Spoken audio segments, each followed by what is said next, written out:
जय हिंद दोस्तों, सैनिक समाचारों में आपका हार्दिक स्वागत है। सबसे पहले बात करूंगा हेडलाइंस की। जून महीने के महंगाई के आंकड़े हो गए जारी। आखिर 1 जुलाई के महंगाई भत्ते पर क्या पड़ेगा असर? यदि आप एपी फंड आपका कटता है तो रेट ऑफ इंटरेस्ट क्या है? नया तरीका, नई पॉलिसी लेटर जारी 9 जुलाई को। आखिर इससे क्या होगा फायदा? और दोस्तों, सेना को 3.25 लाख करोड़ रुपए और नई रेजिमेंट जिससे कांपेगा दुश्मन। हाँ जी दोस्तों, और फौजी गाड़ी में आईडी ब्लास्ट, 1 जवान शहीद और 3 हताहत हुए दोस्तों। और मैं बात करूंगा कुछ ऐसी खबरें जो आपको इस समाज का आईना दिखाती। तो आइए दोस्तों, खबरें करते विस्तार से। सबसे पहले जून महीने के आंकड़े जारी हो गए हैं, जो कि मई महीने से 3.93% बढ़कर के महंगाई 4.38% हो गई है। और सबसे बड़ी बात है कि खाने पीने की चीजें, घरेलू आइटम्स, घरेलू सामान, रोजमर्रा की चीजों में जबरदस्त वृद्धि हुई है। खाद्य महंगाई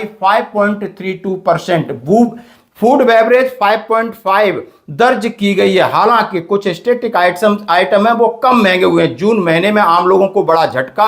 रोजमर्रा की जरूरी चीजों की कीमतों में लगातार आपको जो रिटेल इन्फ्लेशन बढ़कर 4.38 और ये 0.45% की बढ़ोतरी हुई है। दोस्तों, अब आप देख सकते हो, इसमें पूरा ग्राफ दिया है, यानी पूरे आंकड़े आपके सामने रखे गए हैं कि कौन से स्टेट में कंबाइंड एंड फूड इन्फ्लेशन, यानी खाने पीने की चीजें और सबको मिलाकर के किस तरह आपका सीपीआई ये बढ़ा हुआ है, जिसमें और ये चार्ट आपके सामने दिख रहा है। तो आप समझ सकते हो कि महंगाई किस तरह बढ़ रही है। लेकिन इसका क्या असर पड़ेगा आपके डीए 1 जुलाई, इसकी बात करते हैं। जैसा कि आप 2 स्लाइडें देख सकते हो, अभी तक मई महीने में आपका 150.8 और उससे आपका डीए 63.14 हो गया, यानी राउंड ऑफ 63% हो गया। जून महीने के एआईसीपीएन की प्रेस रिलीज बाकी है, बाकी आंकड़े इन्होंने जारी कर दिए। प्रेस रिलीज के अंदर यदि मैं कहूं कि आपको 3.5 पॉइंट्स की बढ़ोतरी होती है और वो आपके आंकड़े 154.3 पर जाकर रुकते हैं, तो आपका 64% महंगाई भत्ता होगा और 4% बढ़ोतरी होगी। ये बात सत्य है। लेकिन अब इस तरीके के सीपीआई अपने आंकड़े लगभग 30 से 31 जुलाई को प्रसारित करेगी। लेकिन उससे पहले जिस महंगाई के इन्होंने जून महीने की जो रिटेल महंगाई है वो जबरदस्त तरीके से बढ़ी है, खासकर खाने पीने की चीजों। तो देखते हैं दोस्तों 1 जुलाई को इसके ऊपर कितना असर पड़ेगा, क्या 4%, 3% तो आपका है। धन्यवाद दोस्तों। अब बढ़ते हैं एक और अगली खबर की तरफ। कर्मचारी भविष्य निधि। हाँ जी दोस्तों, देश में चाहे आप केंद्रीय कर्मचारी हैं, चाहे आप राज्य सरकारी कर्मचारी हैं, आपके लिए एक अच्छी खबर है। और आप देख सकते हो विषय साइटीज 2.01 के अंतर्गत 2025-26 के लिए 8.25% की दर से त्वरित ब्याज क्रेडिट विनियम, यानी एक नियम निकला है जिसमें CITS 2.01 एक सॉफ्टवेयर है। ये वो प्रक्रिया है जो आपके ब्याज में, जो आपके फंड में सतत लगातार कंटिन्यूस आपका इंटरेस्ट है 8.25, वो हर महीने क्रेडिट होगा, कंपाउंड इंटरेस्ट क्रेडिट होगा और आपको ये पता चलेगा कि आपका टोटल एपी फंड कितना है और टोटल इंटरेस्ट कितना है।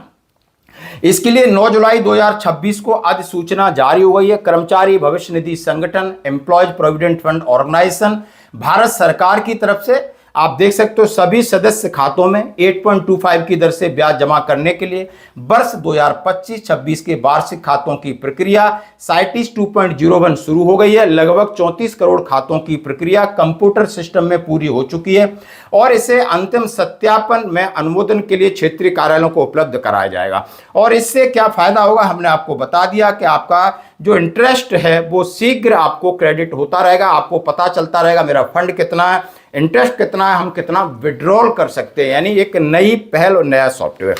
धन्यवाद दोस्तों। अब मैं बात करूंगा, जैसा आप देख सकते हो कि भारत सरकार ने यानी रक्षा बजट के लिए 3.25 लाख करोड़ रुपए का प्रस्ताव, और जिसके लिए 114 अतिरिक्त राफेल लड़ाकू विमानों की खरीद की जाएगी।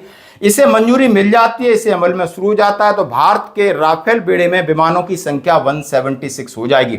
भारतीय वायुसेना के लिए 36 राफेल से लेकर भारतीय नौसेना के लिए 26 मरीन जेट, अब 114 लड़ाकू विमानों का प्रस्तावित ऑर्डर भारतीय रक्षा आधुनिकीकरण की लगातार गति पकड़ रहा है माननीय प्रधानमंत्री जी की तरफ से। दूसरी तरफ आप तालबेट, आपने ये मिलिट्री स्टेशन देखा होगा और वहां पर आप देख सकते हो तालबेट सैन्य स्टेशन का दौरा, गैरिसन इकाइयों की परिचालन, युद्ध तत्परता की समीक्षा की। आर्मी कमांडर ने शक्तिवान रेजिमेंट में जो अभी उसका एक आप समझ सकते हो ऑर्गेनाइजेशन हो रहा है जिसमें धनुष गण इकाई का निरीक्षण किया। भारतीय सेना की क्षमता और उसका आधुनिकीकरण के लिए प्रतिबद्धता की पुष्टि हुई है। सेना प्रमुख ने सैनिकों से बातचीत करते हुए सभी रैंक के कर्मियों की व्यावसायिकता, समर्पण और कर्तव्य के प्रति अटूट प्रतिबद्धता और उनकी सराहना की।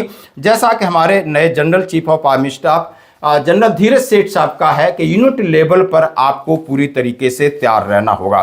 धन्यवाद दोस्तों। अब मैं बात करूंगा हाँ जी दोस्तों सबसे कि आईडी ब्लास्ट। हाँ जी दोस्तों, आसाम के अंदर आप देख सकते हो आसाम राइफल्स की एक गाड़ी के ऊपर एक देसी बम फेंका गया, गाड़ी उड़ गई, एक जवान शहीद और 3 हताहत हैं। उनमें से एक की हालत बहुत गंभीर है। आखिर इन्होंने क्या बिगाड़ा था? देसी बम चलती हुई गाड़ी पर फेंका और भाग गए, और ये नुकसान आसाम राइफल्स को हुआ है। दोस्तों हम इसकी कड़ी निंदा करते हैं। सर उनको लेना है, इनको इंश्योरेंस ज्यादा है। आप निकालिए सर, दूसरा आप निकालिए, आप निकालिए दूसरा में, दूसरा में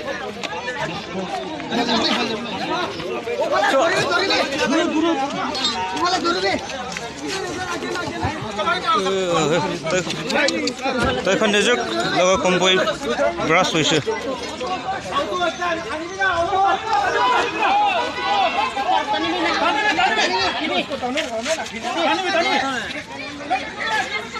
फौजी पीछे हटने को तैयार नहीं, बड़ा हंगामा, लोगों ने दिया साथ। हाँ जी दोस्तों, ये बात है आगरा कैंट रेलवे स्टेशन की, ये बात है किसी के मान सम्मान की, ये बात है हमारी व्यवस्था की, ये बात है खाकी की मनमानी की। और इसका विरोध के लिए आप देख सकते हो किस तरीके से जो चाहर हैं हमारे उप रेलवे स्टेशन के स्टेशन मैनेजर हैं और जो कि एक पूर्व सैनिक हैं, उनके साथ लोग कितना साथ दे रहे हैं, उनकी बहनें, उनकी पत्नी कितना हंगामा कर रहे हैं, हम अपनी जान दे देंगे, हमें मान सम्मान का बदला चाहिए और इनको सजा चाहिए, सस्पेंशन नहीं सजा चाहिए, एफआईआर करिए, निलंबन नहीं सजा चाहिए। दोस्तों आप देख सकते हो हंगामा, और उनका संगठन उन्हें दे रहा है साथ।